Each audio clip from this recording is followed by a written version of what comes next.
Um, Actually, when I was a kid, my father gave me the nickname Rip because I used to rip people. So I've been playing defense for a long time. Does he still call you Rip?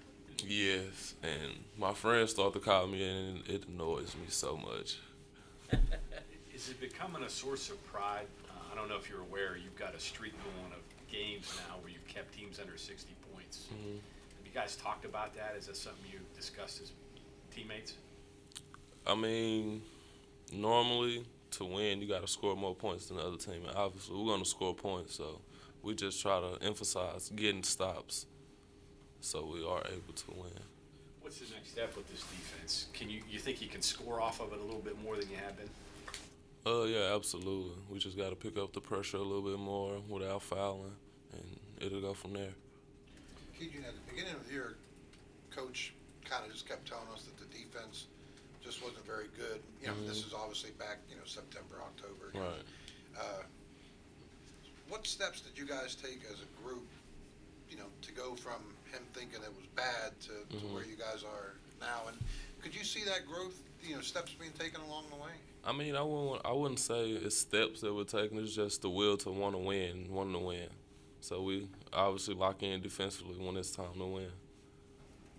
His exact words were, "It sucks." That's what he said. But obviously it doesn't suck now.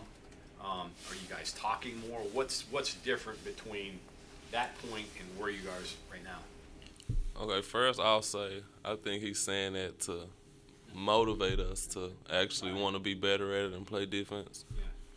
But now we've come more together since the beginning of the season. Beginning of the season, we were just everywhere. We really wasn't, we got a lot of new guys, so we really didn't know. Some people didn't know rotation. Some people new to this type of system. So it's just a learning process for everybody. Kind of curious, at the beginning of the year, from a player standpoint, did you guys think the defense was as bad as what Coach was making it out to be? I mean, it's different with being on the court and seeing Sure. than coaching and watching. So I'll say it probably did look bad from his point of view, but on the court, I don't think it's so bad at times, but it has been bad.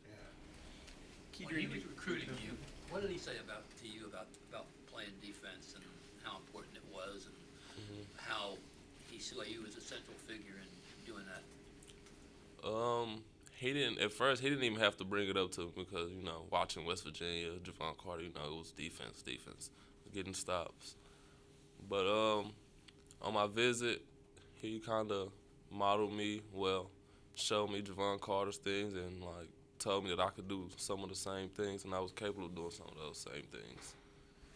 You obviously took that as a compliment. Yes. You were a big scorer in junior college. Did you have to change your mindset? Because obviously now, at least to this point, you're more defender, distributor than scorer. So how have you sort of accepted that new role? Yeah, I wouldn't say my mindset changed, but at this level, it's all about knowing your role and doing the best at what you do, being the best at what you bring to the table. And obviously, we have Taz and Sean. We got guys who can score. We need that person to be able to get them shots and also play defense. Coach had mentioned in his post-game press conference after the UAB game that the work that you've done against Walker from UAB, and obviously, he's a pretty quick kid, pretty talented kid. What kind of challenge was that for you? And obviously, Big 12's getting ready to start in a few weeks, and you got a little taste of that last year. What kind of challenges lie ahead for you in guarding, Big 12 guys? Big challenges. I mean, after guarding Jordan Walker, he's smaller, but he's faster. But the guys in the Big 12 are going to be bigger, stronger. I wouldn't say maybe a couple would be as fast as he was, but it's just pride, really. Just wanting to stop guys and wanting to defend. Biggest difference between this year's defense and last year's defense, in your opinion? Rim protection. I'll say that's the biggest difference, rim protection. So that gives you a little leeway. If a guy beats you, you got some coverage. You got somebody back there, whether it's Gabe taking the charge or Paulie or DeMond blocking a shot. I rely on them to help me out because I help them. Does that give you maybe a little more freedom? I don't want to say a gamble, but to be a little more instinctive and be able to take chances that where you couldn't before?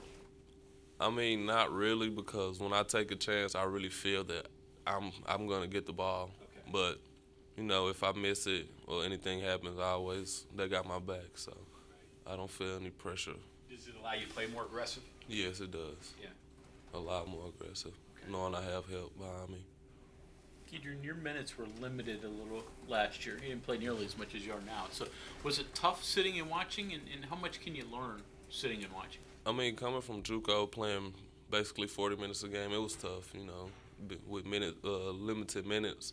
But it was a learning process. I learned a lot of things by watching, and obviously that helped me moving forward. What type of things did you learn? Patience, what plays to make, when to do it, just things like that.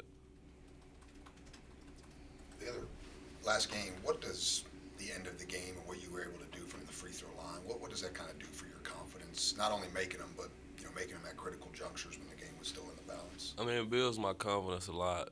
At those moments, you want to make those shots. They're the shots that you need. So I guess, just wanting to do that. How do you, I guess, have the confidence to want the ball in those situations? I mean, Sean and Taz were on the court, and obviously they're two pretty good free throw shooters. I know the commentary on TV kept saying, well, they're fouling a guy who's 47%, but Right. you kept making them. So. I mean, a player is really nothing without confidence. You got to be able to believe in yourself and in those type of moments. I guess you want to be on the floor at the end of the games. If you don't make them, you're not going to be on the floor, right? Yeah, because Coach Hugs definitely told me that. How can he play me at the end of the game if I can't make free throws? So I made that a business decision to get in the gym and actually practice free throws. Gotcha. Have you typically been a good free throw shooter? I mean, obviously your numbers at the beginning of the year were down, but was that sort of an anomaly, or where have you been normally? In junior college, I was actually a great free throw shooter. I shot between 10 to 12 free throws a game, shooting around 85%. But I don't know what's changed since then, but, I'm working again, so it's going to get better. Gotcha. Anything else? Thanks, Keith. No problem. Thank you.